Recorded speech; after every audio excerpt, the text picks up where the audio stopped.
10년 정도 바보 멍청이 생활을 했잖아요. 매해 이렇으니까 를 하면서부터 인생이 많이 바뀐 것 같아요. 직장 다닐 때보다 훨씬 더 명확하죠, 미래 자체가. AI로 대폭 성장하는 기업, AI 때문에 망할 거라는 산업. 시장의 오해가 큰 부분도 있고요. 오히려 AI로 더 큰 기회를 삼는 기업들도. IT 투자 최고의 길잡이 호돌이 우황재 작가와 함께하는 AI 시대 숨은 수혜 찾기 특강. 고민하면 늦습니다. 고정 댓글을 참고하세요. 그때 진짜 많은 분들이 와, 피터 K님을 유튜브에서 보다니. 근데 이번에는 또 피터 K님이 역작을 준비하셨습니다. 피터 K의 이기는 투자 불변의 법칙. 아유, 쑥스럽습니다. 네. 첫 책이죠. 예. 왜 이제야 쓰셨어요? 원래는 책을 쓸 만한 그런 깜냥이 안 되는 것 같아서 뭐 평생에 쓸 일이 있을까? 뭐 약간 싶었는데 네. 이번에 한번 좀 도전을 좀 큰맘 먹고 또 나이도 먹었고 그리고 뭐 투자를 통해서 좀 많이 배운 거를 다른 남겨야죠. 분들께 이렇게 전달해 드리고 싶은데 유튜브 영상이나 이런 건 다 좋긴 한데 그래도 저만의 또 한 권으로 이렇게 나오는 것 자체가 좀 의미 있을 것 같아서 이번에 한번 큰맘 먹고. 예전에 주공남이 네, 주식 공부해서 남주자 아니었어요? 맞습니다. 네. 그러니까 이게 주식 투자가 좋은 게 공부해서 나눌 수 있다는 거잖아요. 나눈다고 해서 내가 뭐 마이너스 되는 게 아니라. 그렇죠. 네. 그래서 그때부터 얘기했던 부분을 지금은 이제 뭐 제 블로그에 이렇게 많이 쓴 글 그리고 팟캐스트 예전에 했던 그 주공남이나 팟캐스트에서 했던 내용들을 다 한 권에 좀 담아보려고 했는데 다 못 담은 것 같아요. 그래서 항상 쓰고 나면 좀 아쉬워요. 네, 맞아요. 그거는 이제 와이스트릿에 자주 나오시면 되니까요. 그래서 피터 K님의 이기는 투자 불변의 법칙. 이거 이제 고정 댓글에도 링크 있으니까. 요게 또 그 최근에 이게 하얗고 잘 안 보이는구나. 예판에서 대박이 났더라고요. 바로 베스트셀러 올라가고 해서. 아, 이게 방송 시작하자마자 이렇게 오는데 책 광고 바로 떼는 겁니까? 뭐 광고 아닙니다. 광고 아닙니다. 제가 또 이제 피터 K님을 존경하기 때문에 많이 또 홍보를 해드리는 거고. 네. 사서 보십시오. 열심히 썼습니다. 근데 많은 분들이 이제 부자가 되기 위해서 주식 투자를 하고 어떻게 보면은 좀 인생을 바꾸기 위해서 투자를 하시는 분들도 많잖아요. 네. 피터 K님은 확실히 좀 인생이 바뀌었습니까? 어떻게 바뀌었습니까? 많이 바뀌었죠. 네. 우선은 일상이 좀 저는 이제 원래 직장 투자, 그죠, 직장인. 직장인 생활을 한 15년 정도 했고 2003년도부터 했으니까 그리고 2017년에 그만뒀는데 그때하고는 좀 많이 다른 삶을 살고 있고 그리고 물론 이제 전업 투자자이니까 아무래도 다른 삶일 수도 있는데 전업 투자한 이후에도 좀 자산 성장이나 뭐 이런 거에 많이 왔기 때문에 그로 인해서 좀 일상생활도 많이 변했고 그리고 제 표현대로라면은 시공간이 좀 바뀌었다. 시간을 제가 스스로 그냥 제 시간을 그냥 통제할 수 있고 그리고 공간적인 거는 뭐 여러 가지가 있지만은 뭐 집도 그렇고 아니면은 제가 원하는 시간에 원하는 장소 가서 뭐 편하게 투자에 집중할 수도 있고 아니면 뭐 취미생활을 가질 수도 있고 어떻게 보면은 좀 그런 부분이 많이 달라졌죠. 그게 이제 기본적으로 투자를 통해서 자산 성장을 이뤘으니까 좀 가능했지 않았나. 뭐 그렇습니다. 우리가 흔히 그걸 이제 경제적 자유 달성. 그렇죠. 뭐 그렇게 표현을 하더라고요. 예. 그러니까 집의 위치가 달라지고 크기가 달라지고 차의 속도가 달라지고 막 이런 거. 근데 그게 어떻게 보면 되게 긴 세월까지는 안 걸렸어요. 피터 K님한테는. 뭐 짧게 걸렸다고 하면 짧게 걸린 거고 뭐 길게 표현을 하자면 저는 이제 투자를 2004년도부터 했으니까 근데 그때 이후에 좀 여유로워진 게 한 2023년, 24년 정도부터 이제 좀 여유로워졌으니까 그래도 한 20년 걸린 거죠. 네. 근데 우리 피터 K님이 3년 전에 출연하신 영상 모르시는 분들 그거부터 보시면 좋은 게 당시에는 그래서 초보 투자 때부터 어떻게 하셨는지 그 스토리를 많이 말씀해 주셨잖아요. 그렇죠. 그러니까 직장인 투자자로서 괜히 뭐 시세 쫓아다니는 거 많이 하다가 화장실 들어가서 자기 뭐 머리를 때리고 맞아요. 아직도 생생해요. 흑역사. 근데 그렇게 한 10년 넘게 좀 이렇게 좀 뭔가 기본기가 안 된 투자를 하시다가 그 다음부터 전환이 돼서 또 빠르게 한 10년 만에 경제적 자유를 또 달성을 하셨고요. 네. 뭐 저는 경제적 자유라는 그 단어 자체를 좀 잘 쓰지는 않아요, 개인적으로. 그 이상이니까. 근데 아무튼 좋아졌어요. 그때보다 확실하게. 근데 이런 얘기를 하는 것 자체도 제가 뭐 제 블로그에도 쓰고 뭐 책에도 써고 그랬지만은 이게 저도 직장 생활을 해보고 또 직장 생활에서 좀 가진 그때 뭐 방송에도 얘기했지만 가진 풍파도 다 겪어보고 회사도 망해보고 그리고 파견 근무도 가보고 이상한 부서에 배치도 받아보고 그러니까 직장 생활할 때. 그렇죠. 예, 그런 생활에 있어서 나의 좀 불확실한 미래 어떻게 보면은 직장 생활을 내에서는 어떻게 보면 안정적인 직장 생활이었지만 나오면은 이제 전업 투자하면은 좀 더 불확실하다고 다들 생각을 하잖아요. 네네. 근데 저는 나오고 나서 더 어떻게 보면 잘 됐으니까 물론 잘 됐으니까 그렇지만 물론 결과적으로. 네. 네. 근데 지금은 이제 직장 다닐 때보다 훨씬 더 명확하죠. 미래 자체가. 그래서 그런 부분이 좋은 것 같아요. 그래서 이런 얘기를 하는 거는 투자에 좀 다들 그때도 말씀드렸지만은 뭐 재테크적인 그런 개념이 아니라 좀 더 진지하게 아니면 또 깊이 공부를 하면은 조금 더 내 인생을 찾는 그런 시기를 좀 더 당길 수 있지 않을까? 뭐 그냥 뭐 하고 뭐 그런 얘기죠 뭐. 아니 근데 피터케이님이 책에서도 하신 말씀이긴 한데 우리가 재테크 하는데 재테크적인 마인드를 버리라고 하세요? 그렇죠. 네. 재테크적인 마인드는 그때도 말씀드렸는데 요거 한번 사볼까?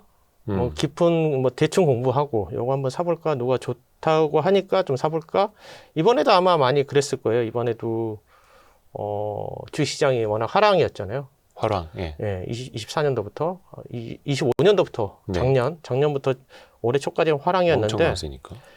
그때 들어오신 분도 많잖아요. 네. 근데 과연 그분들 중에 과연 얼마나 많은 분들이 몇 프로 정도가 과연 공부를 제대로 하고 들어왔는지가 저는 좀 의문시되고 아마 상당수가 이제 주시장이 좋으니까 그리고 정부 정책이 뭐 코스닥이나 코스피 그리고 부동산 자금에 대한 그런 유동성을 주식 시장으로 옮긴다고 하니까 그제서야 시작하신 분들이 많거든요.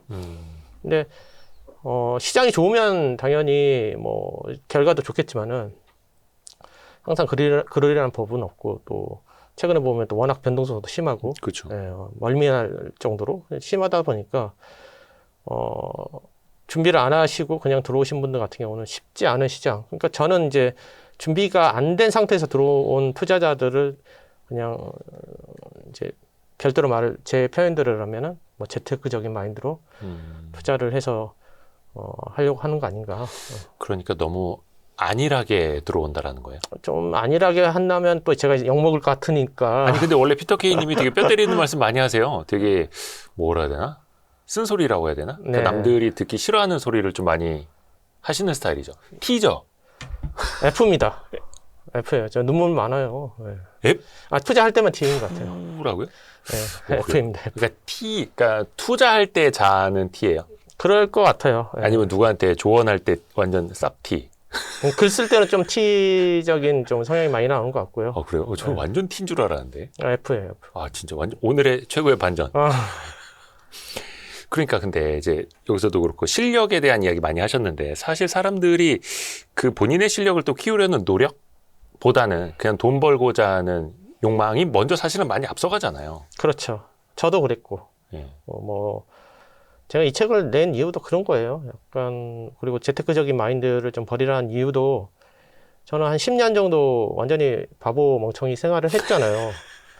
매해 본인 말로, 예, 본인 입으로. 네, 매해 잃었으니까. 그리고 뭐 10년간 1억 잃었으면은 뭐 그때 당시에 1억이면 상당히 큰 돈이죠. 2004년도부터 13년까지니까 큰 돈인데 그때 잃었던 기억들이 대부분 안 좋은 기억들이고 아무래도 그러다 보니까 이런 이제 마인드 자체가 투자자적인 마인드보다는 어떻게 해서든 그냥 뭐 좀 벌어볼까 생활비 같은 거 벌어볼까 뭐 이런 개념으로 좀 들어오다 보니까 제대로 공부도 안 하고 들어왔으니까 10년 동안 잃었던 것 같고 지금 아마 상당수가 이탁금이 이전에 한 재정 한 3년 4년 전만 해도 한 50조 정도 했는데 지금 한 100조가 넘어가고 120조도 된다 하더라고요. 근데 거의 절반은 새로운 이제 투자자분들이 많이 들어왔잖아요. 과연 그 분들이 뭐 제대로 들어왔으면 상관이 없는데 공부도 좀 제대로 돼 있고 그렇게 들어왔으면 좋았을 텐데 주변에 봐도 일반적인 투자자 분들은 좀 아무래도 좋다고 하니까 들어오신 분들이 많다 보니까 그런 분들을 위해서 이런 좀 책도 쓰고 그리고 뭐 블로그도 쓰고 뭐 그런 거죠, 저는. 예. 근데 또 왜 누가 도와주길 바라지 말자고 네. 그런 말씀을 하셨어요. 어차피 각자 도생이다. 그렇죠. 그러니까 뭔가 바라지는 말라는 거야. 스스로 해야죠. 결과적으로 뭐 스스로 해야 되고 이 투자라는 게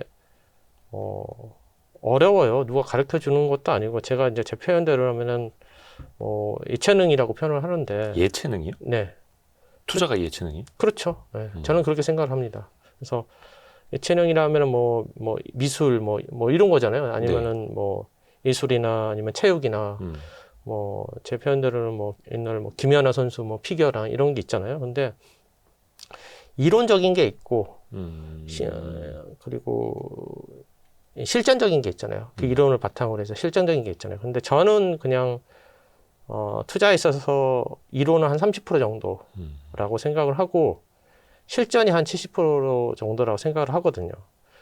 그 이유는 한번 해보시면 알아요. 그냥 많이 안다고 해서 그렇죠. 이게 실전 투자에서 적용이 그렇게 쉽게 될 리도 없고 그리고 이 주식 시장에 대한 이 투자라는 이런 돈의 흐름 자체는 어떻게 보면 그 지식적인 것도 있지만 뭔가 심리적인 요소도 상당히 크거든요. 이번에도 뭐 폭락, 특히 최근에 뭐 폭락사 뭐 엄청나게 나왔잖아요. 네네. 폭락하는 것도 사실상 심리적인 요소가 많이 가미되거든요. 근데 그런 건 책에 안 나와 있어요.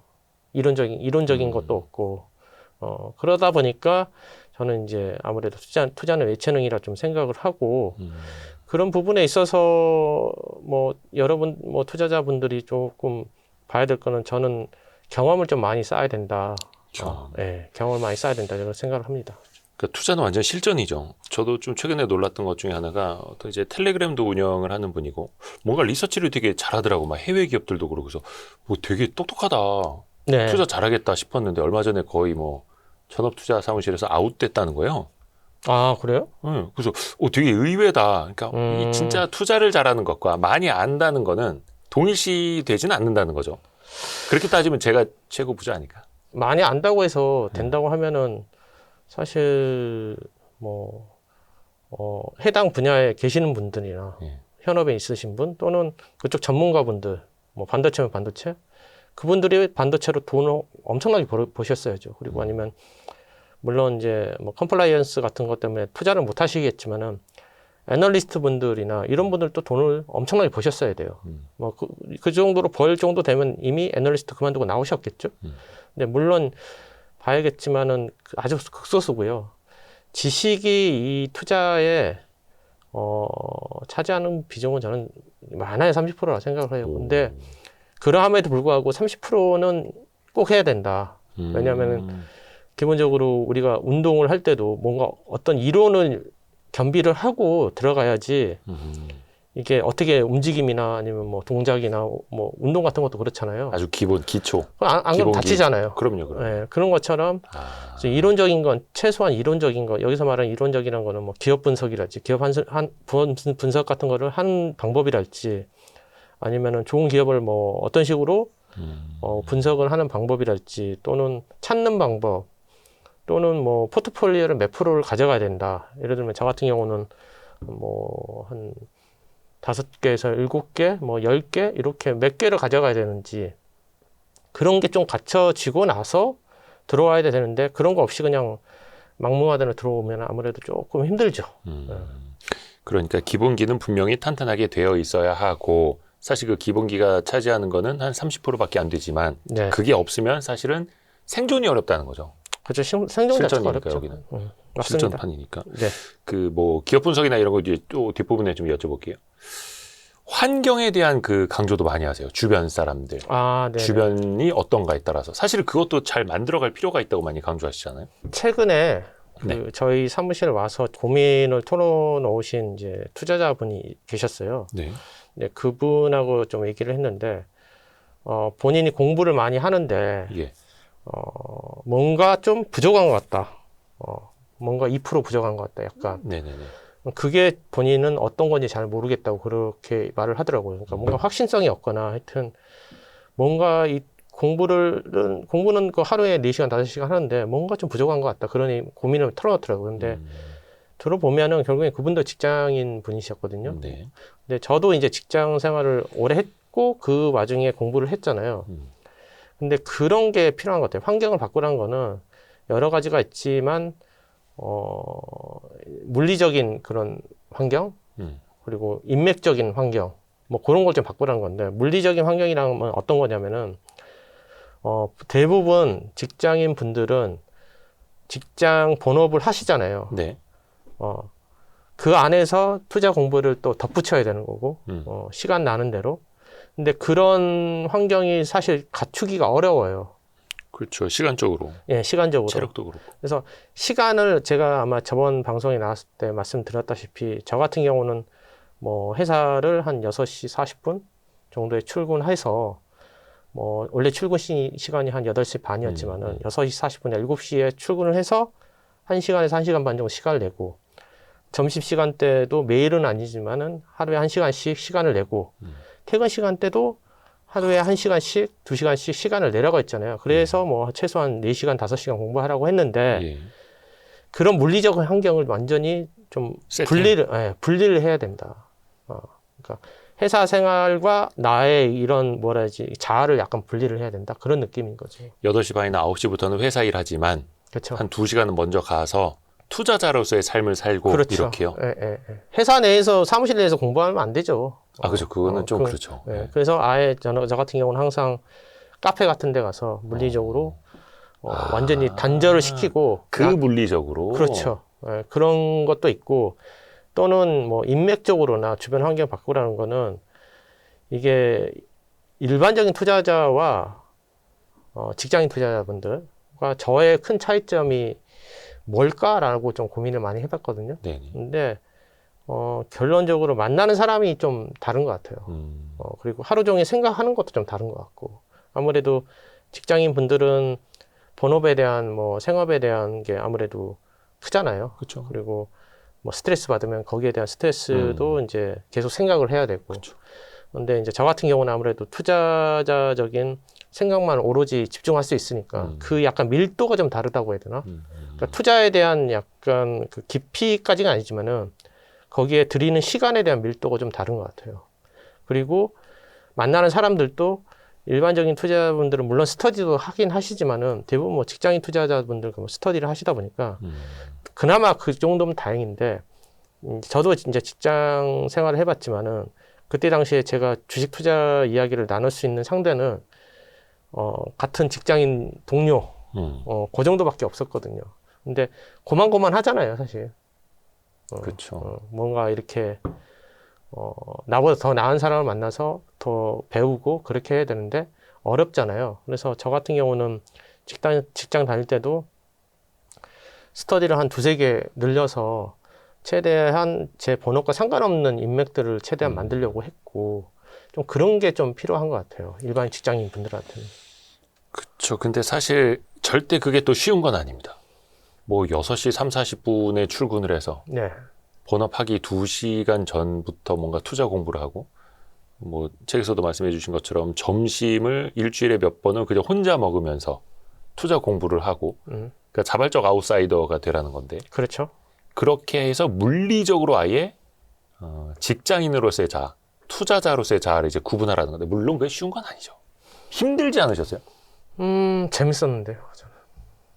아, 그래요? 죄송합니다. 잘못 여쭤봤네. 근데 이게 체력적으로도 그렇고 제가 아는 피터 케인이 워낙 또 아침형 인간이다 보니까 네. 그게 가능할 수도 있겠지만. 아니 저는 원래 처음에는 아침형 인간이 아니었어요. 그래요? 네, 근데 이제 뭔가 이 투자가 재밌고 투자 공부를 통해서 얻어가는 게 너무 명확해 보이니까 결국에는 직장 다니는 것도 돈 벌기 위함이고 투자를 하는 것도 돈 벌기 위함인데 어느 게 더 빠를까라고 생각을 했을 때 당연히 투자가 훨씬 더 빠를 것 같으니까 즐거웠어요, 저는. 그래서 원래는 새벽형 인간도 아니어서 저 아침잠 많아요. 근데 이게 바뀐 게 뭐냐면은 루틴 자체를 바꾼 후부터 좀 좋아진 것 같아요. 근데 그게 사실은 돈이 벌리니까 재밌어진 거 아닌가요? 그때는 돈 벌기 전이었어도 재밌었던 것 같아요. 저는 1억을 잃었을 때도 주식은 재밌었던 것 같아요. 맨날 머리 때리던 시절? 네. 근데 이렇게 또 루틴을 만들어야 된다라는 거고, 지금도 그 루틴을 다 지키시는 거 아니에요? 그렇죠. 지금도 하고 있죠. 지금도 몇 시에 나오세요? 5시 반에 일어나서 여의도 한 6시 20분에 와요. 아직 그렇게 일찍 일어나실 나이는 아닌 걸로 알고 있는데. 이제 나이가 많아가지고 저도 이제 나이가 많죠. 저도 이제 에이, 뭐 그 정도는 아니죠. 내일 모레 이제 50이에요. 저도. 아이, 근데 여기 또 이렇게 60대이신 분들도 많이 계시는데. 네, 죄송합니다. 근데 지금도 그렇게 일부러. 네, 일부러 그렇게 하고 있어요. 그러니까 이게 저한테 맞는 루틴인 거죠. 어떻게 보면은 루틴을 만든 것도 그렇지만은 하는 것도 계속 잘 되어 왔기 때문에 그 루틴을 그냥 계속 하는 거예요. 그게 만약에 잘 안 맞는 루틴이거나 그걸로 인해서 성과가 별로 좋지 않았다면 또 바꿨겠죠. 근데 지금은 한 이 루틴을 2015년도부터 했으니까 10년 넘게. 10년 넘게 했으니까 몸에 밴 거네요, 이제. 그렇죠. 그리고 투자는 그거예요. 반복의 역사거든요. 반복의 역사. 네. 뭐 사이클이라는 게 다 있잖아요. 그리고 뭐 반도체도 뭐 물론 그런 게 상승하는 이유가 각각 뭐 해마다 그 사이클이 다르긴 하지만 뭐 올라가는 원리는 다 똑같거든요. 그런 것처럼 루틴도 마찬가지예요. 루틴도 그냥 자기한테 맞는 게 있으면은 이게 가장 맞는다고 하면 그냥 계속 그것만 하면 돼요. 자기한테 맞는 것만 계속하고 아는 것만 계속하고 투자도 성공한 것만 계속하고 하면 되는 거예요. 네. 그렇게 저는 생각을 합니다. 반복의 역사다. 그러니까 사실 왜 공부도 그렇고 운동도 그렇고 잘하는 사람이, 잘 되는 사람이 사실은 더 열심히 하잖아요. 네. 그 체육관 문 닫고 가는 사람은 거의 뭐 오타니 선수 같은 이런 사람들이고 독서실 불 끄고 가는 사람은 전교 1등이고 약간 이런 거 아닙니까? 투자판에서도? 뭐 꼭 이런 루틴 가지라고 권하고 싶지는 않아요. 뭐 피곤하니까 저도 아침마다. 근데 저는 이게 편하니까 하는 거고 대신 저는 이제 퇴근 시간이 좀 빠르잖아요. 그러니까 경제적 대자유 덕분에. 네, 뭐 아무튼. 근데 그런 것 때문에 하는 거지. 또 직장인 분들은 직장인 나름대로 또 루틴이 또 있잖아요. 예. 그렇게 하시면 될 것 같아요. 그냥. 근데 저는 어떻게 해서든 뭐 아침형 인간이든 저녁형 인간이든 상관없이 본인만의 루틴을 짜는 게 좋을 것 같아요. 이게 남들하고 똑같은 뭐 직장인 생활을 하면은 그냥 같이 가는 거예요. 그냥 그대로. 근데 그렇죠. 조금 힘들더라도 뭔가 자기만의 엣지를 내려고 하면은 자기만의 시간이 많이 필요하죠. 저는 일부러 말씀하셨더니만 자발적 아웃사이더가 되려고 노력을 많이 했던 것 같아요. 그러니까 남들이랑 똑같이 살면서 남들보다 더 나은 삶을 살려고 그 욕심을 내서는 또 안 되는 거죠. 그렇죠. 뭐 어제와 뭐 다른 삶을 살고 싶은데 매일 똑같은 행동을 하면 그거는 아닌 거죠. 네. 자발적 아웃사이더가 과연 될 수 있느냐? 투자 그리고 부를 위해서. 이거는 또 각자의 선택입니다. 그렇죠? 네. 다른 삶을 또 살 수도 있는 거고. 직장인 투자자라면 최소한 어느 정도는 어떻게 투자하라? 권해주실 만한 게 있을까요? 아까 물리적인 공간, 인맥까지는 또 말씀해 주셨고. 뭐 직장인 투자자분들이 해야 될 거는 기본적으로 뭐 투자 마인드 부분을 먼저 좀 우선. 네. 이게 왜냐하면 주변에 이 환경이 중요한 게 뭐냐면은 너무 또 단기 투자나 아니면은 뭐 차트 투자나 뭐 그게 나쁜 건 아닙니다. 네. 그런 신 분들만 주변에 있으면은 그게 맞는 줄 알고 따라가요. 근데 저는 그게 안 맞았고 또 그러신 분들만 있었기 때문에 한 10년간을 바보처럼 생활을 했고 그랬는데 저는 그런 류의 좀 투자자분들은 좀 피하셔라. 저는 그렇게 좀 말씀을 드리고 싶고. 그러니까 본인하고 안 맞는 성향. 그렇죠. 기본적으로 그냥 좀 기업 분석을 할 줄 아는 사람들을 좀 최대한 만나려고 노력을 해야죠. 그래서 제가 이제 그때도 얘기했지만 글을 쓰라는 것도 블로그를 하라는 것도 글을 쓰면은 뭔가 자기가 성장하는 것도 있지만은 자기보다 더 나은 그 투자 인맥을 이렇게 맺을 수 있는 약간 뭐 발판이 되거든요. 그러니까 저는 직장인 투자자분들이 공부한 거를 좀 많이 기록을 했으면 좋겠어요. 결론적으로. 그래서 기록을 통해서 자기도 성장시키고 그걸 남한테 내보여줌으로써 뭔가 다른 투자자들과의 약간 관계도 만들 수 있고 제 사무실에 보면은 대다수가 블로그를 해요. 남한테 보여주기 위함이 아니지만 아무래도 그런 걸 보면은 이 사람이 이 친구가 어느 정도 공부했는지 역량을 좀 알 수 있거든요. 그리고 제 인맥의 상당 부분이 좀 블로그를 많이 썼던 친구들이 많아요. 그리고 이제 제가 뭐 존경하는 선지장님도 사실상 블로그는 아니지만은 그런 온라인 매체를 통해서 만나 뵙고 그리고 제 주변에 스터디하는 인맥들 그러신 분들도 물론 지금 블로그는 약간 좀 오래되긴 했죠. 오래된 플랫폼이기도 하고 요즘엔 글도 잘 안 쓰려고 하고 유튜브가 더 대세고 하지만 저는 여전히 글을 쓰는 이유가 좋은 사람들을 많이 만나기 위해서 좀 그렇습니다. 그래서 직장인 분들도 공부한 거를 좀 본인의 블로그를 통해서 많이 드러내면은 뭔가 바뀌어요. 인맥도 좀 바뀔 수도 있고 누가 보든 안 보든 본인의 공부한 거를 많이 좀 정리를 해서 올리면 조금이라도 인생이 바뀔 수 있는 확률이 올라갈 거예요. 저는 그렇게 생각을 합니다. 맞아요.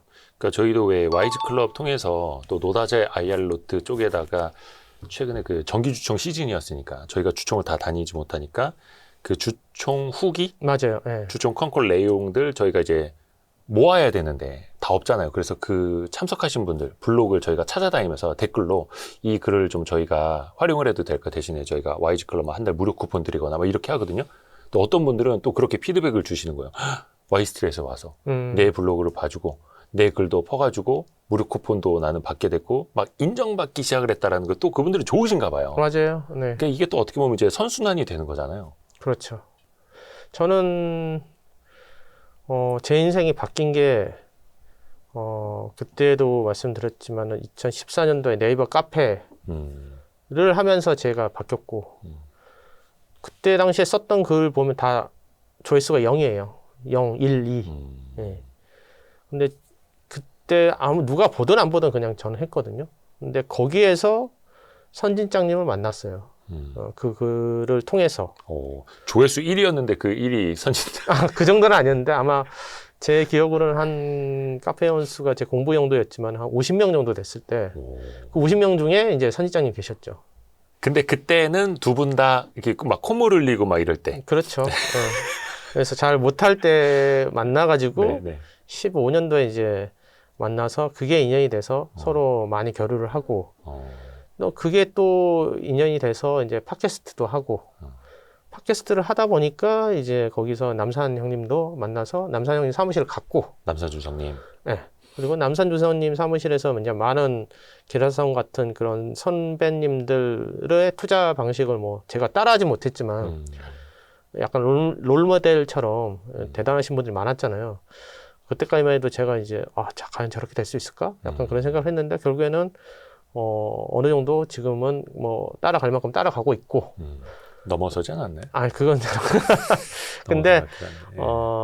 그게 흐름이 그렇게 된 것 같아요. 그리고 하다 보니까 또 제가 이제 블로그도 하게 되고 블로그를 통해서 뭐 만난 인연들이 되게 많아요. 뭐 승도리님, 뭐 호도리님도 제가 알고 그 얼마 전에 여기서 방송하셨던 와이스트리 방송하셨던 그 농구천재님. 농구천재. 네, 농구천재님도 알게 되고. 그러니까 맺게 된 인연이 정말 많은 것 같아요. 그쵸. 네, 근데 물론 다 필명으로 서로 이제 주고받긴 하지만 그 인맥들이 대부분 나름대로 좀 실력이 있으신 분들이에요. 있으신 분들이다 보니까 글을 쓴다는 것 자체는 실력이 있으신 분 어느 정도. 그러니까 인맥도 좀 더 업그레이드 되고. 그러니까 그런 걸 보여줌으로써 좀 제 인생이 많이 바뀐 것 같아요. 그러니까 뭔가 내가 인생이 바뀌고 싶어서 이쪽 방향으로 바뀌고 싶어서 글을 쓴다기보다는 쓰다 보니까 인생이 좀 바뀐 것 같아요. 그리고 또 그게 계속 누적이 되고 그렇죠. 자산이 되는 거죠. 글 자체가. 글을 많이 쓰세요, 진짜. 저는 기록을 하면서부터 제 인생이 많이 바뀐 것 같아요. 기록. 네. 어떤 뭐 투자의 복귀? 그렇죠. 뭐 여러 가지 기업 분석도 됐고 아니면 투자 마인드적인 것도 됐고 뭐 책을 읽은 그런 후기도 됐고 뭐 괜찮고 하여튼 모든 투자에 대한 나의 기록을 남기면은 그게 내 자산인 거예요. 사실 이게 사실은 누구나 할 수 있는 말, 많이 들었던 말인데 실행하기는 어렵죠. 그러니까 사실 뭐 어디 쉬운 게 있겠습니까? 또 그 주식 투자 공부 강조하실 때 산업 공부 많이 강조하십니다. 산업 공부. 네. 어떻게 공부를 하면 되겠습니까? 닥치는 대로 우선 하시고요. 예. 왕도는 없다. 네, 근데 제가 산업 공부를 하라는 거는 저번 방송에서도 아마 다 말씀드렸을 맞아요. 텐데, 오늘은 그 방송 아마 참고하시면 될 것 같고, 증권사에서 나오는 리포트는 그냥 다 보시면 좋아요. 근데 그 중에서도 내가 공부할 만한 산업인 것 같으면, 리포트인 것 같으면은 그냥 그거를 한 달 내내 파시면 돼요. 근데 하나의 산업을. 네, 하나의 산업을. 그래서 우리나라에 한 30개에서 50개 정도, 크게 펼쳐보면 한 50개 정도의 산업이 있을 텐데, 그거를 다 하면 좋겠지만, 저는 그 중에서도 한 15개, 20개만 해도 충분히 어유 많죠. 능력을 키울 수 있다라는 생각이 있고, 실제로 제 사무실 후배, 이제 들어온 후배들이 있어요. 대학교 막 졸업하고 온 후배들이 있는데, 최근에도 이제 인턴 사원을 해서 저희 사무실에 들어온 후배가 있는데, 그 친구한테도 이런 산업 공부를 시킵니다, 저는. 그래서 매달 하나씩. 그래서 공부를 한 거를 최대한 블로그가 됐든 텔레그램이 됐든 하여튼 요약을 해봐라.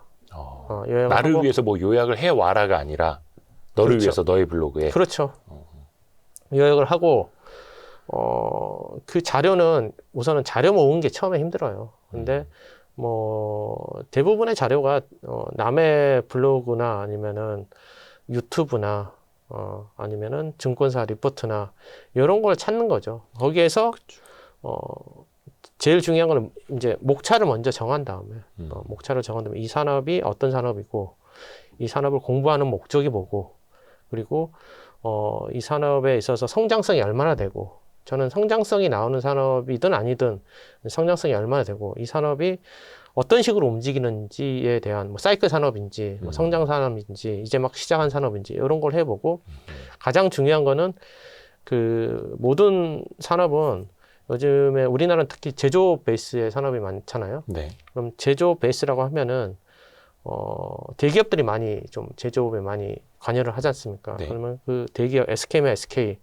해서 뭐 반도체면은 반도체 그러면 반도체 내에서도 이 공정들이 있잖아요. 이 공정들 밸류 체인을 공부하기 위해서 산업 공부를 하는 거예요. 근데 그 밸류 체인 중에서도 중요한 밸류 체인이 있어요. 핵심 밸류 체인이 있어요. 그렇죠. 그거를 어떤 밸류 체인에서 어떤 기업이 좋은지, 어떤 기업이 여기에서 사업을 영위하고 있는지 이런 거 공부하라는 거죠. 그래서 그런 거를 블로그가 됐든 저는 이제 PPT로 했어요. 옛날 이제 나이가 많다 보니까 공부하실 때 아니면 기록할 때? 기록할 때 기록할 파워포인트로 한 80페이지, 100페이지 정도로 만들어 가지고 우와. 이런 식으로 했죠. 근데 지금 이제 사무실 후배한테도 그런 식으로 하라고 했어요. 그래서 이 친구한테 하라는 게 작년에 하라고 한 게 로봇 산업이었습니다. 그러니까 그걸 읽는 거, 이해하는 것뿐만 아니라 그걸 또 내가 직접 써봐라 라고 그렇죠. 하는 거. 네. 요즘 다 AI 돌리는 거 아닙니까? 그거 눈으로 봐서는 머리에 안 들어와요. 써봐야 된다고요. 저는 써봐야 된다고 생각합니다. 써봐야 된다는 거는 단순하게 요약하는 소리가 아니라 나의 언어로 내가 쓰란 거예요. 그대로 복사해서 붙이고 자료를 복사할 수는 있지만 그 내용 자체는 자료를 보고 거기에 쓰는 거는 내 언어로 써야 돼요. 그래야지 되고 남한테 좀 설명하기도 좀 편하게끔 알기 쉽게끔 쓰는 것 자체가 저는 상당히 중요하다고 생각합니다. 나만의 언어로. 사실 그걸 가지고 어디 가서 누구한테 설명해 줄 정도로만 되면 또 이해를 다 또 했다라는 거고, 뭐 최근에 저희가 호돌이님 그 AI 숨은 수혜주 찾기, 뭐 데이터 센터 이런 것도 강의합니다만, 사실 어떻게 보면 강의하는 사람이 또 한 번 공부하게 되고, 옛날에 왜 학교 다닐 때도 친구한테 뭐 이렇게 가르쳐 줄 때 나한테 더 공부가 되는 것처럼 맞아요. 주식도 비슷하죠. 기업 분석, 산업 분석도. 그냥 듣는 사람보다 알려주는 사람이 한 최소 10배 이상은 안다고 생각을 합니다. 어린 친구들한테는 그런 식으로 훈련을 해요. 그래서 한 달에 하나는 산업을 팔아. 그리고 나한테 설명을 해라. 그리고 거기서 산업 밸류 체인에 대한 이해를 하고 거기에서 어느 기업이 가장 좋게 보느냐, 뭐 탑픽 한 두세 개 정도를 네 스스로 한번 공부를 해서 뭐 애널리스트들이 분석한 거 말고 네가 봤을 때 이 부분이 좋은 이유를 한 두세 가지 내고 그런 식으로 한 다음에 나한테 설명을 해라. 이 친구 입장에서 상당히 좋죠. 왜냐하면 약간 반강제적으로 하니까 숙제를 받는 거니까 안 하면은 이제 혼나니까. 그렇죠. 약간 좀 강제성이 있어야 돼요. 맞아요. 예전에 봤던 피터 K님이 그 사무실에서 투자 공부하는 다른 친구 저희 YG 클럽으로 보내신 적도 있잖아요. 네네. 수강하라고. 네네. 또 피터 K님도 같이 또 들으시기도 하고. YG 클럽 좋더라고요. 이건 그냥 제가 자발적으로 얘기하는 말씀인데 네. 저도 이제 그 유료로 보고 있거든요. 근데 애널리스트 분들이 나와서 그분들의 말을 듣는 거 자체가 상당히 도움이 저는 가장 확실한 압축된 내용이라 생각을 하고 그리고 이 투자자분들이 그런 게 있어요. 뭐 기관 사람들은 뭐 정보의 비대칭성 때문에 쟤네들은 훨씬 더 좋은 정보를 갖고 있어. 그거 아니거든요.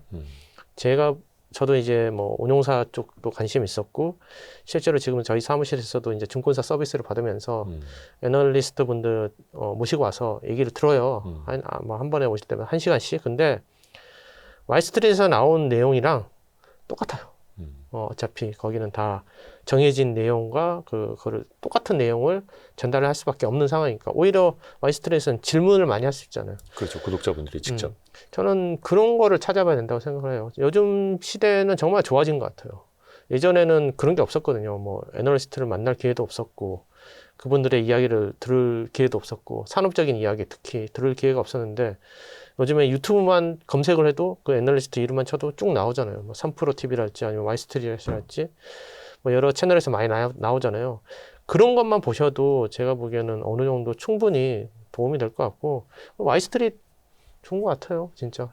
제가 보기에는 그냥 막 이렇게 강요한 게 아니라 제가 저는 밑으로 이렇게 뭐 찌르고 있습니다. 쿡쿡 찌르고 있습니다. 더 하라고 이렇게 농담이고요. 네네. 그러니까 사실 그 YG 클럽은 애널리스트나 펀드 매니저 혹은 재학 고수분들 이제 모셔서 일주일에 한 번씩 매주 세미나를 듣는 건데 이제 좋아하시는 분들은 그거죠. 내가 저런 베스트 애널리스트한테 직접 질문할 수 있고 그러니까 반문도 해볼 수 있고 사실 피터 K님 정도 되면은 증권사에서 이제 서비스를 해주죠. 채 이제 굴리시는 자금이 크고 그건 아니고 막 수수료 수익이 되니까 예전에 뭐 자산운용사나 투자자문사에 서비스 하듯이 요즘엔 또 이렇게 굵직한 오피스들이 많아져서 근데 그것도 이제 YG 클럽에서 일반인 누구나 또 들으실 수 있다라는 거. 저는 그런 데는 돈을 안 아껴야 된다고 생각을 해요. 왜냐하면 그 개인 투자자분들이 정보에 되게 목말라 하잖아요. 근데 종목을 찍어주는 그런 것보다는 자기 실력을 늘리기 위해서는 특히 본인의 실력이 좀 부족할 때는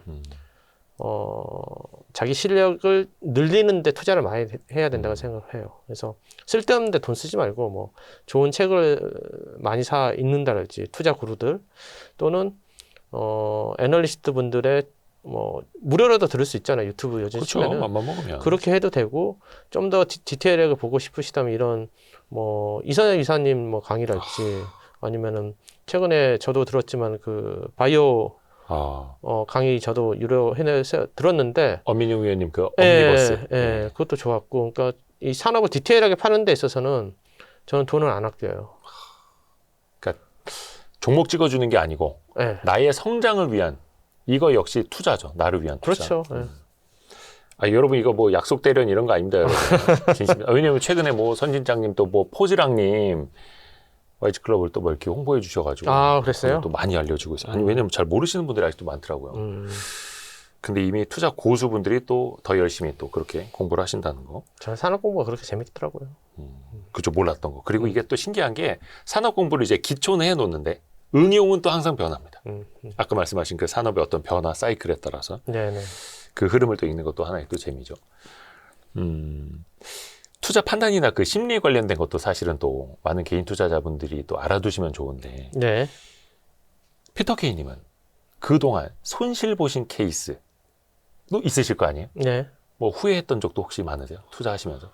뭐 10년은 거의 뭐 그 초반에 10년 뭐 다 실패였으니까. 실패 연속이었고 당시에 실패 연속이었고 전업 투자한 이후에 실패도 많았죠. 근데 많았는데 대부분 좀 욕심을 많이 냈을 때 좀 실패를 많이 했고 특히 이제 제가 저희 모토 중에 하나인데 네.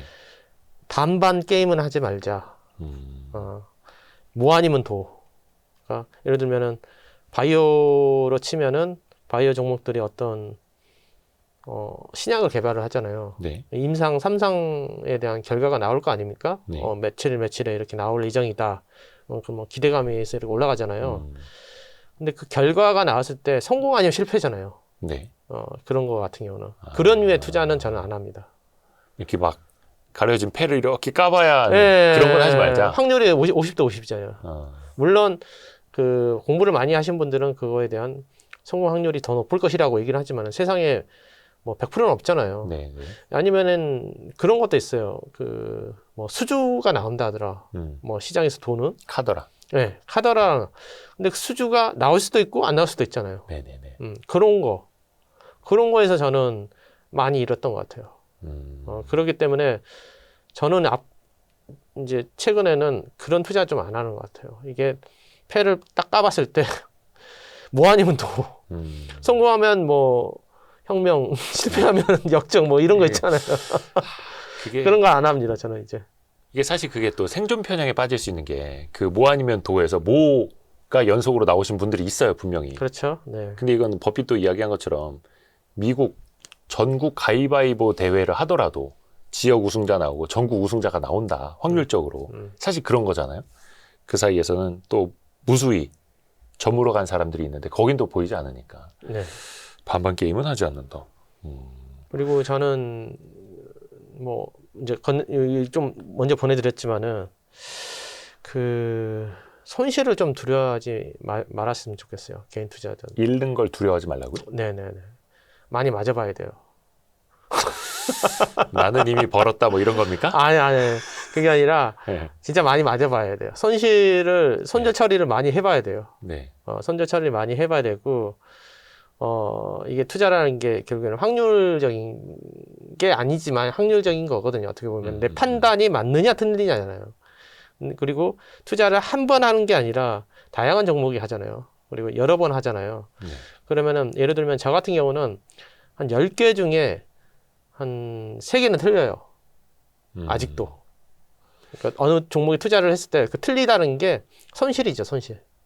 반대로 보면 10개 중에 7개가 맞는다는 거예요. 그렇죠. 네. 그거 엄청난 확률인데?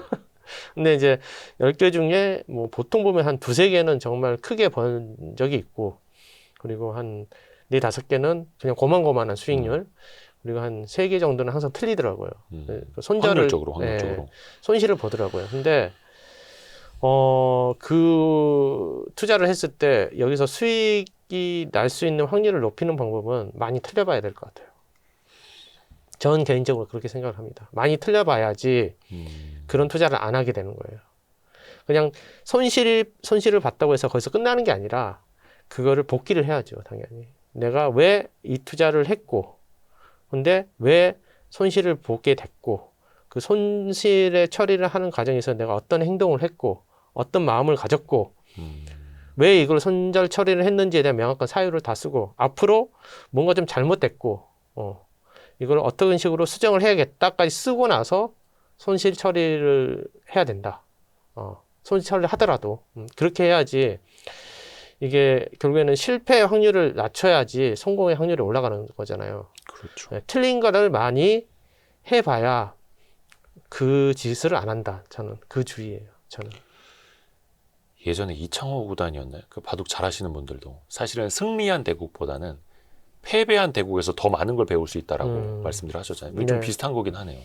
저는 그게 맞다고 생각을 해요. 저가 사실 10년 정도 잃었잖아요. 10년 정도 잃었으면은 엄청나게 틀린 거거든요. 하는 것마다 거의 틀렸다고 보시면 되는데 제가 10년 생활을 청산을 하고 이게 잘 됐던 거는 갑자기 턴을 하게 된 거는 저도 좀 신기하긴 한데 그 중에 하나가 너무 실패 경험이 많다 보니까 왜 그때는 실패를 했는지 기억이 안 나는 거죠. 근데 그게 바뀐 거는 예전에 했던 그 버릇을 다 버리면서 야 이거 딱 느낌이 와요. 이렇게 투자하면 이거 이번 투자 무조건 실패할 것 같아. 그러니까 본인이 과거에 했던 잘못된 결정들, 네, 그게 이제 뼈에 새겨져 있으니까. 그렇죠. 많이 맞아봐야 된다는 게 그런 거예요. 그래서 어떻게 하면 이게 잘못된 길로 가는지조차 알아야 된다. 네. 그래서 많이 맞아보고 맞은 거에서 끝나면 안 되죠. 예. 치료를 해야 될 거 아니에요. 그래서 이번에 피터 케이님의 그 이기는 투자 불변의 법칙 부제가 그거잖아요. 10년의 시행착오 끝에 찾아낸 부의 절대 공식. 물론 이제 절대 공식 이거 아마 출판사 마케팅 용어일 텐데 시행착오. 근데 이제 많은 분들도 사실은 시행착오를 이제 줄이려고 또 선배 투자자들을 찾아가고 이야기를 또 듣는 거니까. 근데 다만 그것도 기록하고 남기고 새겨놔야 된다. 저는 항상 똑같이 얘기해요. 기록하고 남기고 그거를 실행을 하고 하지 마라. 하지 할 말아야 것과 할 하지 건 말고 구분하고. 구분해야 된다. 그래야 이제 확률이 좀 올라가는 것 같다. 음. 그래서 저는 이제 매해 이렇지만은 아마 지금도 일부 투자자분들은 확률적으로 뭐 어떤 거는 벌고 어떤 거는 손실 잃고. 보고 되게 많을 거예요. 그쵸. 근데 한번 곱씹어 보세요. 진짜 본인이 왜 틀렸는지에 대해서 분석이 안 되잖아요. 계속 틀려요. 그거를 분석하지 않으면은 평생 틀려요. 평생 똑같은 문제 또 나오고 또 틀리고. 그렇죠. 그래서 공부 잘하는 학생들이 오답 노트 많이 작성하듯이 그게 필요하죠. 같은 잘못만 더 이상 하지 않아도 사실은 10년이면은 좀 달라질 수는 있을 거예요. 손절은 그럼 확실히 하십니까? 저는 확실히 하죠. 확실히 할 때는 확실히 하고, 뭐 손절의 기준 막 여쭤보시는데, 그때마다 다른데, 확실한 손절은 어떤 거냐면, 저는 뒤도 안 들어보고 손절할 때는 손절을 하는 게, 투자 아이디어가 완전히 깨졌을 때나, 뭔가 대외적인 악재인데, 특히나 이제 뭐 약간 금융위기급이나 아니면 유동성 축소나 뭐 금리 인상이나 이럴 때는 시장에서 깨진 거잖아요. 그러면은 조금 내려놓죠, 그때는. 조금 수능도 할 줄 안다. 네네네. 그렇게 합니다, 저는. 시장이 수능할 줄도 알고 반대로 고집 부리는 경우는요. 고집 부리는 경우는 이제 그런 유동성 대외적 이슈가 있다 한들 투자 아이디어 자체가 뭐 크게 훼손되지 않거나 오히려 똑같이 그냥 변함이 없으면 그냥 들고 가는 거죠. 그래서 이 종목마다 좀 다른데 사실 그러죠. 예. 정답이 있는 건 아니에요. 예. 투자 아이디어가 어떤 거냐에 따라서 그거를 결정을 하는 거지 무조건적으로 이렇게 하는 건 아니죠. 불변의 법칙 절대 공식이라고 출판사에 달아줘가지고 그래서 여쭤봤습니다. 근데 이거는 이제 출판사에서 책 팔아야 되니까 그렇게 다는 겁니다. 되게 민망하네요. 계속 책을 항상 그렇습니다. AI 산업, 당신이 몰랐던 더 큰 시장이 있다. 데이터 센터 시스템, 설비, 그리고 이제 뭐 가상망까지 AI로 대폭 성장하는 기업, AI 때문에 망할 거라는 산업. 시장의 오해가 큰 부분도 있고요. 오히려 AI로 더 큰 기회를 삼는 기업들도 IT 투자 최고의 길잡이 호돌이 우황재 작가와 함께하는 AI 시대 숨은 수혜 찾기 특강. 고민하면 늦습니다. 고정 댓글을 참고하세요.